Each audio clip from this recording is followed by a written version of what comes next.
पहला प्रश्न है, परमार्थ का संधि विच्छेद है।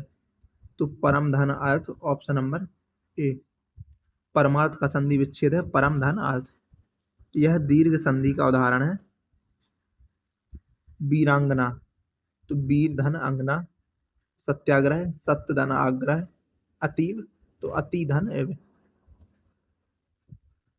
दूसरा प्रश्न है, मैंने यह काम कर लेना चाहिए। वाक्य में अशुद्ध अंश है तो वो है मैंने, ऑप्शन नंबर ए। तो मैंने यह काम कर लेना चाहिए, वाक्य में अशुद्ध अंश है मैंने। यहाँ पर मैंने की जगह आएगा मुझे। तो इसका जो शुद्ध वाक्य होगा वो होगा मुझे यह काम कर लेना चाहिए, ऑप्शन नंबर ए। अगला प्रश्न है, राजपुत्र में समास है। तो राजपुत्र में है तत्पुरुष समास, ऑप्शन नंबर डी। राजपुत्र यानी कि राजा का पुत्र, तो इसमें तत्पुरुष समास है। इस समास का जो उत्तर पद है वो प्रधान होता है तथा दोनों पदों के बीच का कारक चिन्ह लुप्त होता है। जैसे कि धनहीन तो धन से हीन, शिवालय शिव का आलय, और लोकप्रिय लोक में प्रिय। अगला प्रश्न है कि आम खाया जाता है में कौन सा वाच्य है। तो आम खाया जाता है इसमें है कर्मवाच्य, ऑप्शन नंबर बी। आम खाया जाता है वाक्य में आम कर्म में है तथा इसके अनुसार क्रिया है खाया जाता है, अतः यह वाक्य कर्मवाच्य का उदाहरण है। जिस वाक्य में क्रिया कर्म के अनुरूप हो उसे कर्मवाच्य कहते हैं। जैसे कि गीत गाया गया, लेख लिखा गया। अगला प्रश्न है कि निम्नलिखित में अव्यय है तो वो है तथा, ऑप्शन नंबर सी। जिन शब्दों के रूप में लिंग वचन कारक आदि के कारण कोई परिवर्तन या विकास ना हो या विकार ना हो तो उन्हें अव्यय कहते हैं। इसका मूल रूप स्थिर रहता है, ये सदैव अपरिवर्तित अविकारी रहते हैं। जैसे कि आज, तथा, और, परंतु, इसलिए, किंतु, कब आदि। अगला प्रश्न है कि हिंदी में अल्प विराम का चिन्ह है। तो ऑप्शन नंबर डी। एक तरफ दिए हुए हैं नाम और दूसरी तरफ उनके चिन्ह। तो पूर्ण विराम, अर्धविराम, अल्प विराम, प्रश्नवाचक चिन्ह, विस्मयादि बोधक चिन्ह, योजक चिन्ह, हंस पद, लोप चिन्ह, लाघव चिन्ह और उद्धरण चिन्ह। नाक कटना मुहावरे का अर्थ है बदनामी होना, ऑप्शन नंबर बी। काला अक्षर भैंस बराबर लोकोक्ति का सही अर्थ है पढ़ा लिखा ना होना, ऑप्शन नंबर ए। अद्भुत रस का स्थायी भाव है विस्मय, ऑप्शन नंबर सी। जहाँ पर अलौकिक और आश्चर्यजनक वस्तुओं या घटनाओं को देखकर हृदय में जो विस्मय या आश्चर्य का भाव उत्पन्न होता है वहाँ पर अद्भुत रस पाया जाता है और इसका स्थायी भाव है विस्मय। अगला प्रश्न है कि सोरठा के प्रथम चरण में कितनी मात्राएं होती हैं। तो सोरठा के प्रथम चरण में होती हैं 11 मात्राएं। सोरठा है एक अर्धसमात्रिक छंद। इसके पहले और तीसरे चरण में 11-11 मात्राएं होती हैं, जबकि दूसरे और चौथे चरण में 13-13 मात्राएं होती हैं।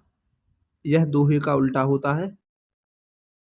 अगला प्रश्न है कि निम्नलिखित में से कौन सा शब्दालंकार नहीं है। तो वो है रूपक, ऑप्शन नंबर डी। काव्य की शोभा बढ़ाने वाले धर्म को अलंकार कहते हैं। अलंकार का शाब्दिक अर्थ है श्रृंगार, सजावट, आभूषण। शब्दालंकार तो जहाँ किसी काव्य में शब्दों के कारण रमणीयता आती है वहां पर शब्दालंकार होता है। शब्दालंकार के प्रमुख भेद हैं अनुप्रास, यमक, श्लेष, वक्रोक्ति आदि।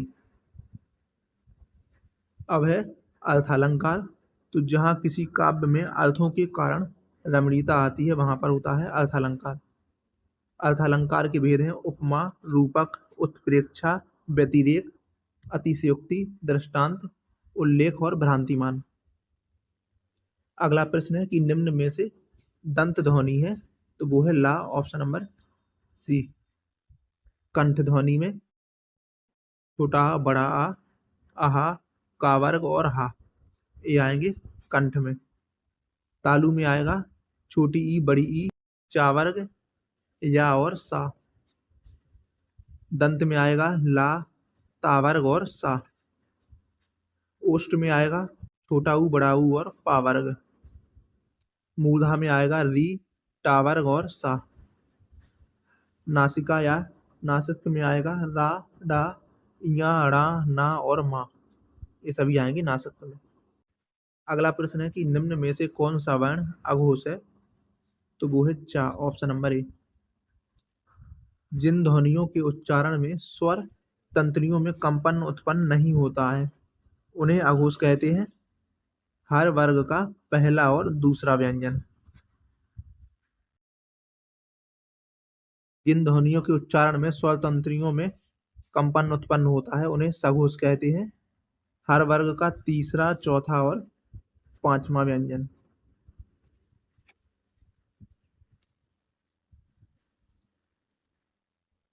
अगला प्रश्न है कि निम्न में से कौन सा शब्द स्त्रीलिंग है?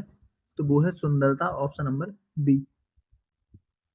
जबकि सौभाग्य, काव्य और चंद पुल्लिंग शब्द हैं। अगला प्रश्न है कि निम्न में कौन सा शब्द पुल्लिंग है? तो वो है सागर, ऑप्शन नंबर डी। जबकि आशा, आज्ञा और गरिमा ये तीनों स्त्रीलिंग शब्द हैं।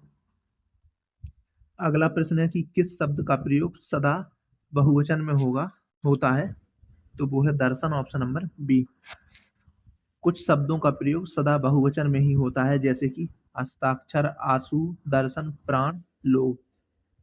कुछ शब्दों का प्रयोग सदा एक वचन में होता है, जैसे कि बारिश, पानी, दूध, दही, आकाश, जनता। कुछ शब्दों दोनों वचनों में एक जैसे होते हैं, जैसे कि पिता, योद्धा, चाचा, फल, बाजार, फूल, दादा, राजा, मुनि आदि। अगला प्रश्न है कि निम्नलिखित में सर्वनाम है? तो वो है यह है, ऑप्शन नंबर ए। जबकि जो सभा, मनुष्य और हिमालय है ये तीनों संज्ञा हैं। निम्नलिखित में विशेषण है? तो वो है नया, ऑप्शन नंबर सी। संज्ञा अथवा सर्वनाम। संज्ञा एवं सर्वनाम की विशेषता बतलाने वाले शब्द को विशेषण कहते हैं। नया, पुराना, सुंदर, लंबी, लाडली आदि। अगला प्रश्न है कि सीता सो रही थी वाक्य का काल है अपूर्णभूत, ऑप्शन नंबर सी। जिस काल में क्रिया के व्यापार की समाप्ति की अपूर्णता का बोध होता है तो उसे अपूर्ण भूतकाल कहते हैं, जैसे कि राधा खेल रही थी। सामान्य भूतकाल। तो जिस काल में क्रिया के व्यापार को बीते हुए समय में समाप्त होने की सूचना प्राप्त होती है उसे सामान्य भूतकाल कहते हैं, जैसे कि राम गया। पूर्ण भूतकाल। तो जिस काल में क्रिया के व्यापार की समाप्ति की निकटता का बोध होता है उसे पूर्ण भूतकाल कहते हैं। राधा अभी आई थी। अगला है संदिग्ध भूतकाल। तो जिस काल में क्रिया के व्यापार की समाप्ति में संदेह प्रकट हो तो उसे संदिग्ध भूतकाल कहते हैं। शायद माया ने कहा होगा। अगला प्रश्न है कि निम्नलिखित में तद्भव है? तो वो है गांव। गांव का तत्सम होगा ग्राम। अमृत का तद्भव होगा अमीर। उच्च का तद्भव होगा ऊंचा। और एकत्व का तद्भव होगा इकट्ठा। निम्नलिखित में से तत्सम है? तो वो है ग्राहक, ऑप्शन नंबर डी। गर्दभ का तद्भव होगा गधा। गौ का तद्भव होगा गाय। घट का तद्भव होगा घड़ा। और ग्राहक का तद्भव होगा गाहक। जल का पर्यायवाची नहीं है। तो जो जल का पर्यायवाची नहीं है वो है समीर, ऑप्शन नंबर बी।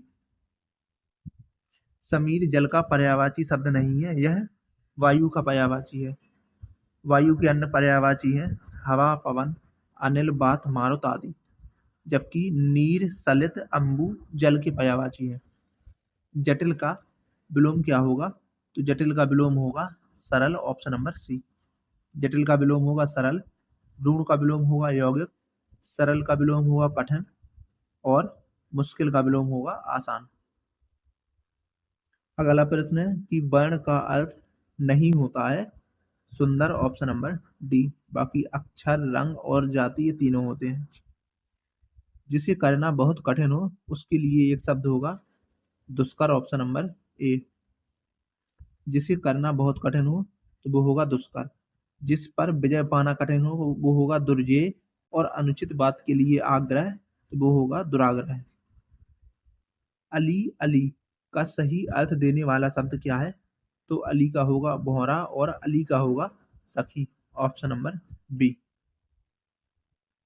अपमान में उपसर्ग है, अप उपसर्ग है उसमें, ऑप्शन नंबर डी। अपमान में अप उपसर्ग का प्रयोग हुआ है ऐसे शब्दांश जो शब्दों के आदि में जुड़कर उनके अर्थ में कुछ विशेषता लाते हैं, उपसर्ग कहलाते हैं। अप से बनने वाले अन्य शब्द हैं अपयश और अपकार। घबराहट में प्रत्यय है आहट प्रत्यय, ऑप्शन नंबर सी। जो शब्दांश शब्दों के अंत में जुड़कर उनके अर्थ में विशेषता या परिवर्तन लाते हैं वे प्रत्यय कहलाते हैं। आहट प्रत्यय से बने शब्द हैं चिकनाहट, चिल्लाहट और कड़वाहट। अगला प्रश्न है कि भारत भारती के रचनाकार हैं, तो वो है मैथिली शरण गुप्त। भारत भारती की रचनाकार हैं भारत के राष्ट्र कवि मैथिली शरण गुप्त। इनके द्वारा रचित अन्य जो महत्वपूर्ण रचनाएं हैं वो हैं पंचवटी, साकेत, जयद्रथ वध, यशोधरा, द्वापर, झंकार और जय भारत। रामधारी सिंह दिनकर को किस कृति पर साहित्य अकादमी पुरस्कार मिला? तो संस्कृति के 4 अध्याय पर। रामधारी सिंह दिनकर को उनकी कृति संस्कृति के 4 अध्याय के लिए 1959 में साहित्य अकादमी पुरस्कार प्रदान किया गया। दिनकर जी की अन्य कृतियां हैं कुरुक्षेत्र, रेणुका, उर्वशी, रश्मिरथी और द्वंद्व। उर्वशी के लिए 1972 में ज्ञानपीठ पुरस्कार मिला। पद्मावत किसकी रचना है? तो पद्मावत है जायसी की रचना, ऑप्शन नंबर बी। जायसी की रचनाएं हैं पद्मावत, अखरावट, आखिरी कलाम और कन्हावत। कबीर की है बीजक, साखी शबद, रमैनी का संग्रह है इसमें। सूरदास की है सूर सागर, सूर सारावली, साहित्य लहरी और भ्रमर गीत। तुलसीदास की है रामचरितमानस, गीतावली, कवितावली, विनय पत्रिका और जानकी मंगल। चंद्रगुप्त नामक नाटक की रचयिता कौन है? तो वो है Jaishankar Prasad, option number B. Jaishankar Prasad के नाटक हैं अजातशत्रु, करुणालय, कामना, एक गूंठ, चंद्रगुप्त, ध्रुव और प्रायश्चित। भारतेंदु हरिश्चंद्र के नाटक हैं विद्या सुंदर, रत्नावली, धनंजय विजय, कर्पूर मंजरी, अंधेर नगरी, भारत दुर्दशा, प्रेम योगिनी, वैदिकी हिंसा, हिंसा न भवती आदि। मोहन राकेश की है आषाढ़ का एक दिन, लहरों के राजहंस, आधे अधूरे और पैरों तले की जमीन, ये है इनका अधूरा। भीष्म साहनी के हैं कबीरा खड़ा बाजार में, हानुस, माधवी।